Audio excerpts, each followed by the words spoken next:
ชครูเกษราปัญญาปรมาติกาจารย์จากวัดดับภัยเชียงใหม่สืบสานเวลาผ่าน131 ปีนานไกล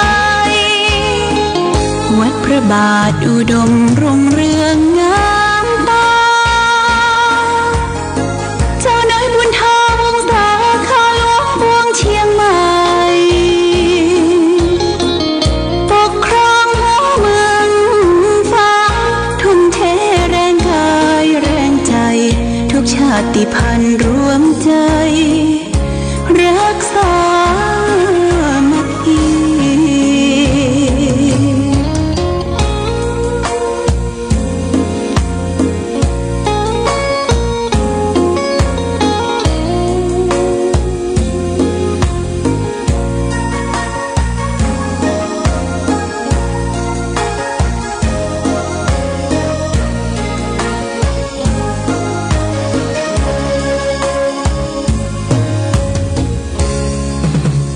เป็นวัดร้างโบราณสืบสาน2524พระมหาราชครูเกษราปัญญาปรมาติกาจารย์จากวัดดับภัยเชียงใหม่สืบสานเวลาผ่าน131 ปีนานไกลวัดพระบาทอุดมรุ่งเรืองงามตา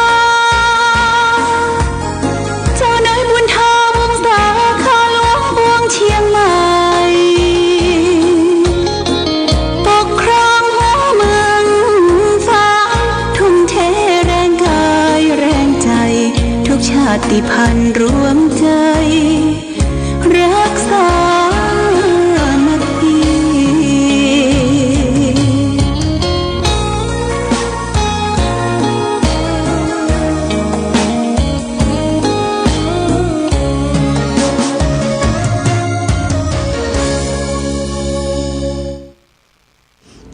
เจริญสุขศรัทธาสาธุชนญาติโยมท่านพุทธบริษัททั้งหลายวันนี้รายการธรรมประทีปส่องต่างก็ได้มาพบปะกับพ่อแม่พี่น้องศรัทธาสาธุชนญาติโยมแห่งครั้งหนึ่งวันนี้เป็นวันพุธที่9เดือนเมษายนพุทธศักราช2568 April 2025 ตรงกับเดือน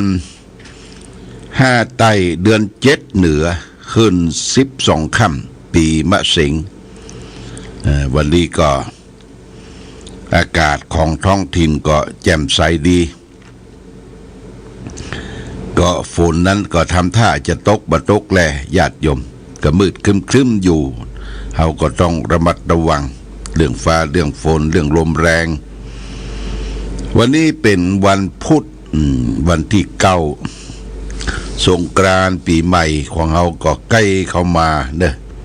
ใกล้เข้ามานักแกเหลือมากี่วันก็วันที่13เป็นการเริ่มต้นของสงกรานต์วันอาทิตย์ที่13วันที่14นี่เป็นวันสังขารล่องวันที่15วันเนาวันที่16เป็นวันพระญาวันแต่กำหนดการเขาก็เริ่มตั้งแต่วันที่13นะ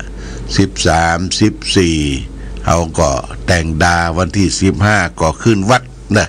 ขึ้นวัดญาติโยมท่านสาธุชนทั้งหลายประเพณีอย่างหนึ่งที่เราและท่านทั้งหลายได้ประพฤติปฏิบัติกันมาก็คือก่อเจดีย์ทรายก่อเจดีย์ทรายเนี่ยเป็นวัฒนธรรมเป็นประเพณีที่ได้สืบสานกันมาตั้งแต่โบราณกาลแต่ว่าการก่อเจดีย์ทรายในสมัยปัจจุบันที่จะแตกต่างออกไปเพราะว่าเขาจะไปโคนทรายที่ต้าน้ำนาทีเนี่ยมันบ่ได้ละมันไกลต้าน้ำก็ขึ้นยากลงยากโค หนทางเดินทางก็ไปมาลำบากเพิ่นจึงมีวิธีการคือจ้างรถที่เปิ้นบรรทุกทรายจำหน่ายทรายนะเอามาลงแล้วก็เอามาก่อไว้ก่อนลงแล้วอย่างที่วัดพระพุทธบาทอุดมนี่เมื่อเอาทรายมาลงแล้วเปิ้นจะมีเสวียนอยู่ข้างๆแล้วก็ตักจากทรายที่เอามากองนะใส่เสวียนเป็นชั้นนะก็เป็นกองเจดีย์ทรายนี่ก็ใครจะบริจาคให้หอมก็ติดต่อเปิ้นจะสั่งมากองทรายกองอย่างนี้ลำเท่าใดนั่นก็ยังบ่ฮู้ทราบเตื้อก็ติดต่อบริจาคได้นะญาติโยมที่วัดพระพุทธบาทอุดมทรายนั่นเป็นประโยชน์ต่อวัดวาอารามที่เฮาได้มาวัดมาวาเปิ้นว่าเฮาได้เหยียบเอาก้อนหินอิฐดินทรายออกจากวัดถือว่าเป็นบาปเป็นกรรมปีหนึ่งก็มาใจนี่ต่อทางวัดคือได้โคนทรายเข้าวัดก็เจดีย์ทรายแล้วก็วันพญาวันเขาก็มาถวายกองเจดีย์ทรายและนอกจากนั้นวันพญาวันเขาก็ได้แปลงจ่อแปลงตุงตัวปึ้งแปลงจ่อแปลงจุงตัวปึ้งของไปของมันให้ลูกคือหลานนุ่งเสื้อลายอลอตอแต้เอาตุงมาปักในภาคเจ้าแล้วก็มาทำบุญใส่บาตรญาติปกตาลกัวเข้าขันเข้าฮือพ่อฮือแม่ยาติโหโยติกาดำหัววัดหัววาดำหัวผู้เฒ่าผู้แก่พ่อแม่ศรัทธาการดำหัวนะคือการสักการะการชละแต่เราจะสังเกตว่าเพิ่งก็เริ่มละอย่างตังกรุงเทพกรุงนานำหัวผู้ใหญ่เพิ่นจะมีดอกมะลิซ้อยเป็นพวงแล้วก็น้ำอบน้ำหอมน้ำบริสุทธิ์เข้าไปลดที่มือแล้วก็ผู้ที่ได้รับเครื่องสักการะสะเก้าดำหัวแล้วเพิ่นก็เอามือแตะแล้วก็มาลูบที่เก้าที่ผมแสดงว่าเป็นวัฒนธรรมสืบสานประเพณีโบราณกันมาเนี่ยสะเก้าดำหัวผู้เฒ่าผู้แก่พ่อแม่ศรัทธาวัดวาอารามอันนี้ก็เป็นสิ่งที่เราได้สืบสานวัฒนธรรมสงกรานต์นี่เปิ้นถือว่าเป็นวันครอบครัวนะญาติโยมเป็นวันครอบครัวที่เราเอาลูกเอาหลานส่งไปห้ำไปเฮียนก็ดีหรือไปเหตุงานทำเวียกทำการอยู่ต่างอำเภอต่างจังหวัดอย่างในกรุงเทพเนี่ยเป็นศูนย์รวมเป็นแรงงานศูนย์รวมเพิ่งก็จะมีการปิกบ้านปิกจองการกลับบ้านกลับจองนั่นน่ะทางขนส่งทางบกเนี่ยเปิ้นจะดูแลเรื่องการขับรถขับรางบริการเรื่องรถบปอย่าใดก็รถเข้ามาเสริมแล้วก็เปิ้นมีรถแต่ละคันจะมี GPS สำหรับเจ้าหน้าที่เปิ้นจะติดตามว่ารถคันนี้มันไปถึงใดอย่างใดเกิดอุบัติเหตุอย่างใดเนี่ยนะเปิ้นจะได้รู้ได้ทราบแล้วก็กำชับอย่างยิ่ง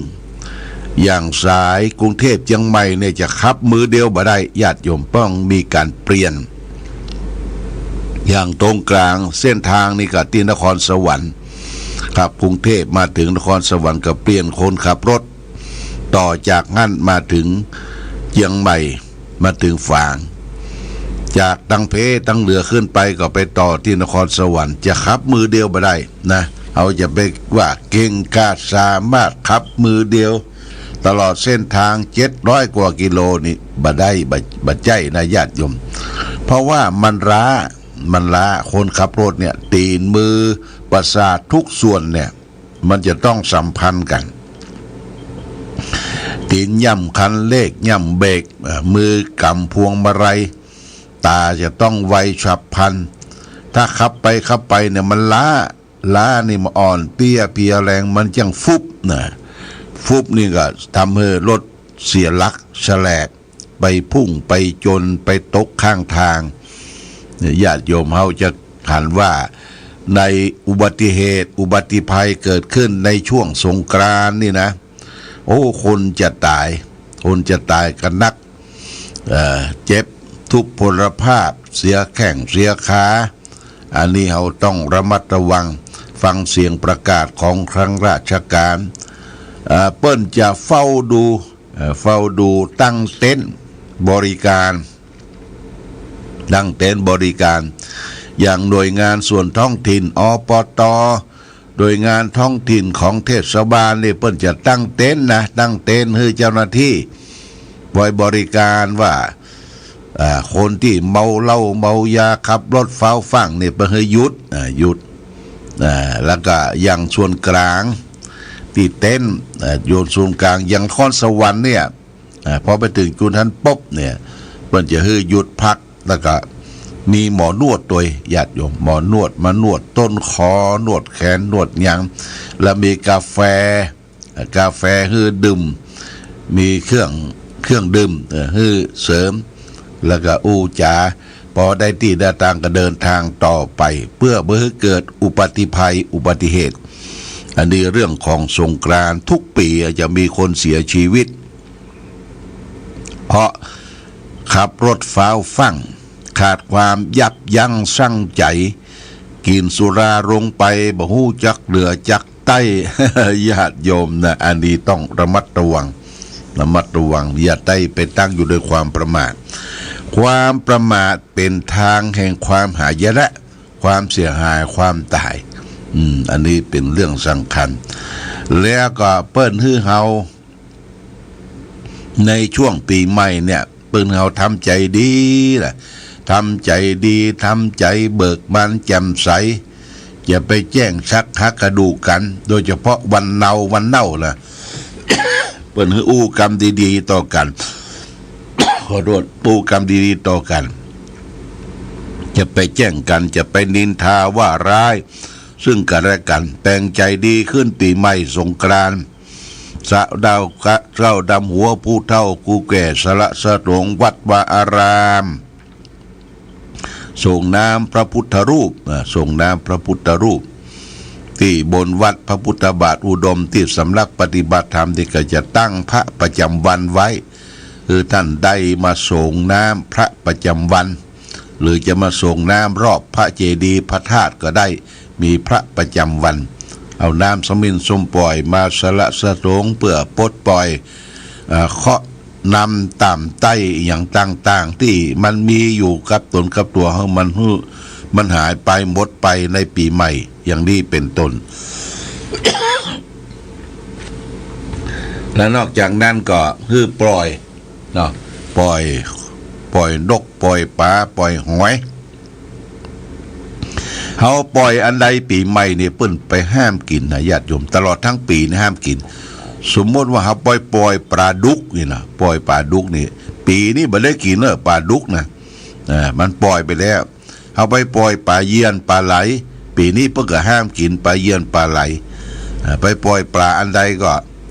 ปล่อยตามแม่น้ำใหญ่แม่น้ำฟางนี่แม่น้ำกกปล่อยให้มันมีอิสระคือมันไปสืบพันธุ์คือมันไปแพร่หลายนี่คือปล่อยสัตว์แล้วก็สัตว์ทั้งหลายนี่นะเราควรจะมีเมตตาต่อมันต่อสรรพสัตว์ทั้งหลายอาตมาก็ดูแลเรื่องของสัตว์ที่เป็นธรรมชาติตื่นเจ้ามานี่ก็เอาข้าวสารไปอ้อยข้างกุฏิถ้ามีข้าวเย็นกับข้าวเย็นแจ่น้ำอ้อยคือนกที่มากินก็คือนกเขานกเกียงดำนกจอกแล้วก็นกนี่มาแล้วเนอะนกพิราบนกกอแก่เนี่ยหมูมาตั้งใดกำเป็นยังมันแค่กินมากินนะแต่ว่าเราได้รับผลตอบแทนนะได้รับผ ผลตอบแทนว่าเฮามีเมตตาต่อสรรพสัตว์ทั้งหลายเนี่ยเป็นจ้อนเป็นในเป็นหยังก็มีมันมากินกล้วยกล้วยเฮาเอาไว้ที่ข้างกุฏิเนี่ยไว้ที่ต่อไม้ข้างกุฏิมันก็มากินตื่นจิ้นเจ้ามานี่เฮาทำบัดสวดมนต์เสร็จทำบัดสวดมนต์จะได้ยินนกกระเว้ากะเว้ากะเว้ากะเว้าเนี่ยนกกะเว้านกเขาขันนกอีแจ๊บนกกางเขนน่ะจี้แจ๊บจี้แจ๊บห้องไปทั่วนกกำปูดอูดอูดอูดอูดนี่ห้องไปทั่วแสดงว่ามันมาอยู่ที่วัดมันมาอยู่ที่ปลอดภัยมันมาอยู่ที่ปลอดที่คนจะไปทำร้ายมันนะเขตอภัยทานนะญาติโยมนะเขตอภัยทานญาติโยมก็เหมือนกันเด้ที่บ้านที่จองเฮามีกล้วยไต้มีกล้วยเต้กล้วยเต้ที่มันสุกคาต้นเนี่ยบ่ต้องไปอันสิลงมาญาติโยมคือนกมากินนกที่มากินกล้วยเต้สุกคาต้นนกกวิดน่ะ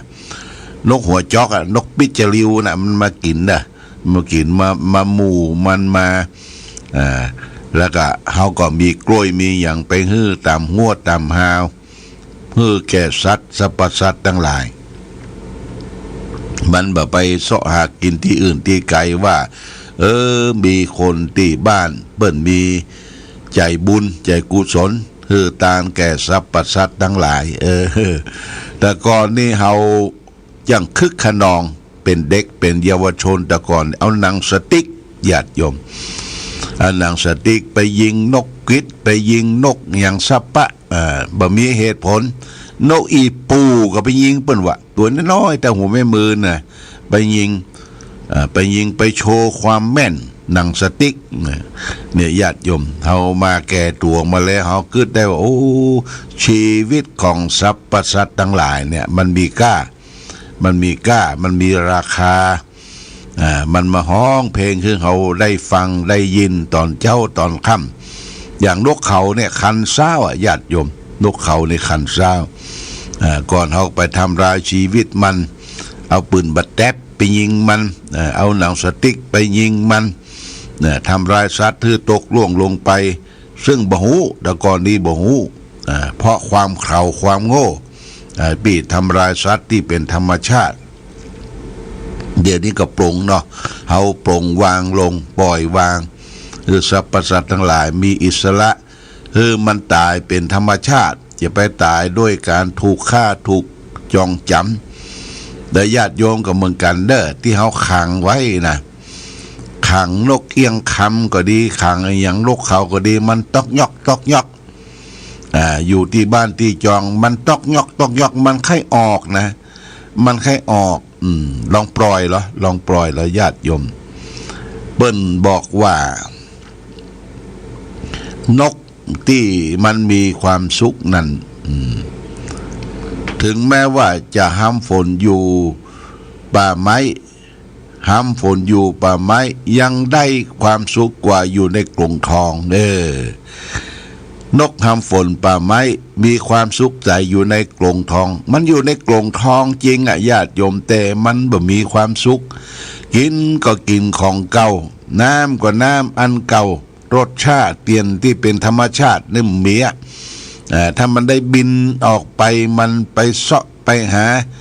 กินตามธรรมชาติเนี่ยมันอิสระคนเฮาอิสระนะชอบอิสระชอบอิสระอันนี้ก็เฮาคงจะปล่อยมันไปเนาะบ่ต้องไปเลี้ยงบ่ต้องไปโชว์ญาติโยมบ่ต้องไปเลี้ยงไปโชว์คือนกเขามาขันนี่บ่เอาละเนาะปล่อยมันไปไข่โกงมันไปโกงก็ห้อยเป็นอนุสรณ์ไว้ว่าครั้งหนึ่งข้าพเจ้าได้เอาสัตว์มาเลี้ยงขังไว้ในกรงในกลุ่มมันตอกยอกอยู่นั้นบ่ยังไปทางใดข้าเขาเจ้าปล่อยไปแล้วเป็นอิสระของข้าพเจ้าได้หายจากโรคภัยไข้เจ็บอุปัฏฐวะกังวลอนทลายทั้งหลายทั้งปวงญาติโยมอธิษฐานจิตอย่างนี้เอาน้ำเขามินสมปล่อยไปประไปพรมมันปล่อยปีใหม่ ปล่อยวันปากปีเนอะวันปากปีวันที่16วันที่16วันปากปีแล้วก็จะมีความสุขความเจริญรุ่งเรืองเพราะเรามีเมตตาธรรมวันนี้จะเอาเรื่องธรรมะทางสุขใจมาฝากคือแก่ญาติโยมวันนี้เอาเรื่องนินทาและสรรเสริญนินทาและสรรเสริญนี่เป็นของกู้กันบางครั้งเขาก็รับคำนินทาบางครั้งก็ได้รับคำสรรเสริญอู้ถึงความผิดความเสียของกันนั้นถ้าผู้พูดมีกุศลเจตนาเป็นที่ตั้งและพูดกันไปต่อหน้าด้วยความปรารถนาดีเรียกกันว่าตักเตือน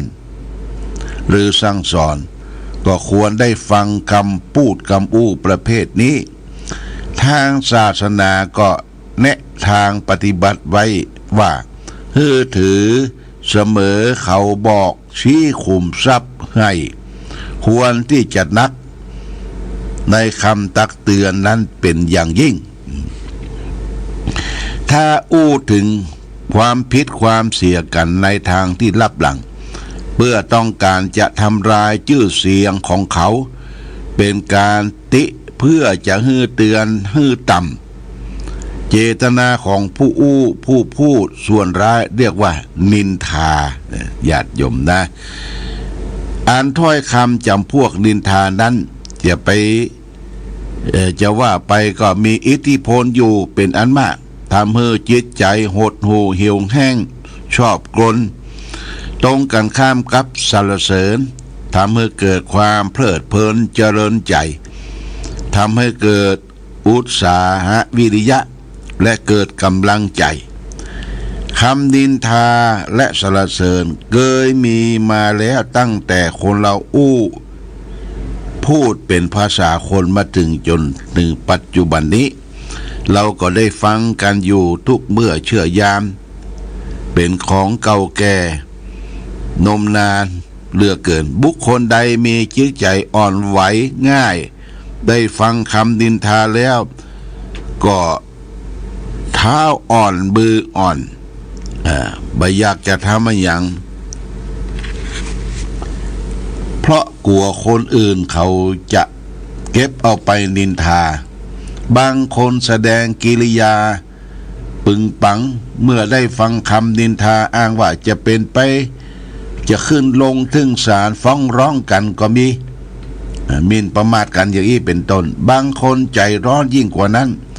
ถือไม้ค้อนหรือไปเคกหัวเขาเอาปืนเอาอย่างไปทำร้ายเขาเนี่ยเพราะถูกคำนินทาถ้าเรามาโป่งตกเหี่ยสักน้อยเดียวว่าเรื่องนินทาเป็นเรื่องของโลกธรรมรับฟังเอาไว้เป็นสติสอนให้คนเราได้รู้ตัวเองเหี่ยวพ่องก็จะเป็นอย่างดีเดือดร้อนไปเพราะนินทาถ้าเฮาบ่ตั้งใจนี่มันจะทำให้เกิดเดือดร้อนอาทิโลเกอนินดิโทคนไม่ถูกนินทาไม่มีในโลกอันนินทากาเลเหมือนเทน้ำไม่ชอกช้ำเหมือนเอามีดมากรีดหินแม้แต่องค์พระปฏิมายังราคินมนุษย์เดินดินหรือจะสิ้นคนนินทาเนี่ยญาติโยมนะถ้ากัน4-5 คนเนี่ยถ้าคนไหนออกไปคนนี่นะเดี๋ยวละเล่าโดยก้นบ่ละนะเล่าโดยก้นอันคนนินทานี่มันติดนิสัยปากแกะบางคำนะบางทีบ่มีข้อมูลอย่างที่จะเป็นความจริงนะปั้นน้ำเป็นตัวก็มีปั้นน้ำเป็นตัวเปิ้นได้เจี้ยว่าตัวเองนี่เป็นคนเก่งปดมดเท็จแน่อันนินทาเพราะฉะนั้นจะไปถือกรรมอันนินทาถือลักว่าคนบ่ถูกนินทาบ่มีในโลกเอาเมื่อถูกนินทาก็ถือรักมั่นแก่นในจิตในใจจะไปหวั่นไหวเอียงไปกับสิ่งเหล่านั้นทำใจตรงใจอยู่สูงใจอยู่ไปต่ำใต้ต่ำคำนินทาเพราะฉะนั้นญาติโยมเขาก็ถือหลักของสัจธรรมเขาจะไปนินทาคนอื่นจะไปว่าร้ายคนอื่นคนเขา ลิ้นมันมีดูกว่ะนะลิ้นมันไม่มีดูกมันจังว่าไปเลยว่าไปเลย บางครั้งบางคราวนี่ว่าขาดสติสตังขาดความยักยั้งชั่งใจลูกไผเมียไผเป็นจะได้หูมดเป็นนักข่าวโลนักข่าวช่องเจ็ดหูมดอยู่ที่เก่าอยู่ที่เก่าในหูมดเนี่ยญาติโยมเราก็ต้องกัดสหับไว้คือกัดสหับนี่เป็นคาถามาคบบ่เขาหับปากนะหับปากของเฮาเนี่ยบ่ไปนินทาไผบ่ไปว่าร้ายไผเฮาก็จุ่มเย็นอยู่กับตนกับตัวนี่ฝากไว้คือญาติโยมท่านสาธุชนทั้งหลายมาณโอกาสนี้วันนี้รายการธรรมะประทีปส่องต่างได้มาปะมาพบญาติโยมท่านสาธุชนทั้งหลายก็พอสมควรแก่กาลเวลาขอความมีสุขความมีธรรมจงบังเกิดมีแก่ศรัทธาสาธุชนญาติโยมทุกท่านรายการธรรมะประทีปส่องต่างต้องขอลาก่อนขอผู้ฟังจงตั้งมั่นจิตหันษาด้วยธรรมะขององค์พระพุทธาได้นำพาให้เกิดความสุขสงบเย็นขอเจริญพร